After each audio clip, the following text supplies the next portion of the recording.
नमस्कार मित्रांनो, बालभारती रिवाइंडमध्ये सर्वांचा अगदी मनापासून स्वागत आहे. आज आपण पाहणार आहोत इयत्ता 6वीच्या मराठी पुस्तकातली एक अशी कथा जी आपल्याला खळखळून हसवते, शंकर पाटलांची. हो, खेळ खंडोबा. नुसतं नाव ऐकलं तरी चेहऱ्यावर हसू येतं आणि थेट शाळेच्या त्या वर्गात पोहोचल्यासारखं वाटतं, नाही का? तर गोष्ट सुरू होते गावच्या चावडीवर. सकाळची वेळ आहे आणि पाटील साहेब एकदम आरामात लोडला टेकून बसलेत.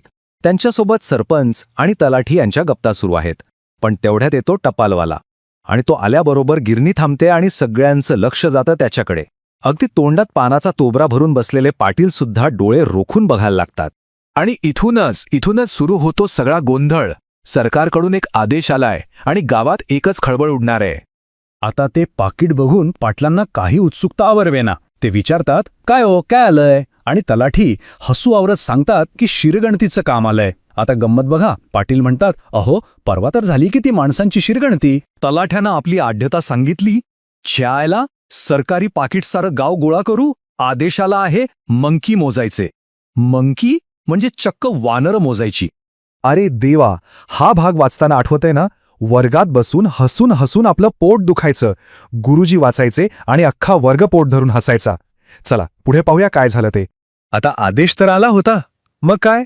पाटलांनी आणि सगळ्या गावकऱ्यांनी मिळून ही अशक्य वाटणारी मोहीम हातात घेतलीच. पाटील एकदम गंभीर झाले. त्यांनी एक जबरदस्त योजना आखली. म्हणाले, गावेच्या 4 तुकड्या करायच्या, सगळ्यांनी गावभर पसरायचं आणि एकही वानर सुटता कामा नये. जणू काही मोठी लढाईच लढायला चालले होते सगळे. दुसऱ्या दिवशी सकाळीच मोहीम सुरू झाली. पाटील आणि तलाठी देखरेख करत होते आणि गावकऱ्यांच्या तुकड्या वानरांच्या मागे धावू लागल्या.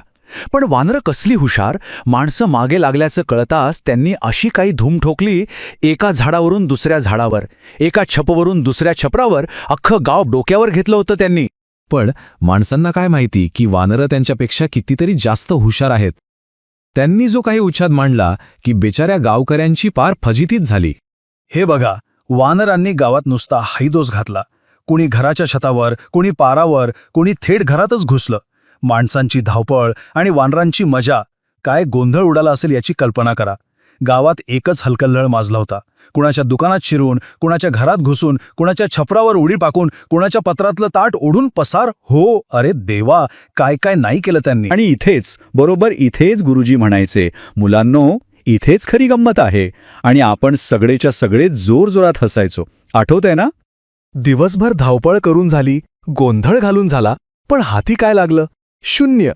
सगळ्या योजनेचा पार खेळखंडोबा झाला होता. दिवसभर पळापळ करून गावकरी पार थकून गेले. शेवटी पाटलांनी कंटाळून शेरगणतीचा रिपोर्ट बनवला.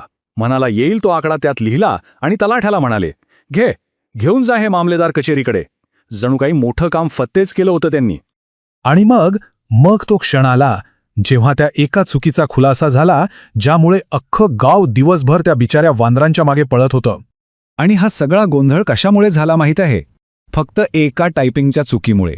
कलेक्टरच्या टपालात इंग्रजीत डॉंकी म्हणजे गाढवं मोजायला सांगितलं होतं, पण टायपिस्टने डी ऐवजी एम टाईप केलं आणि डॉंकीचं झालं मंकी.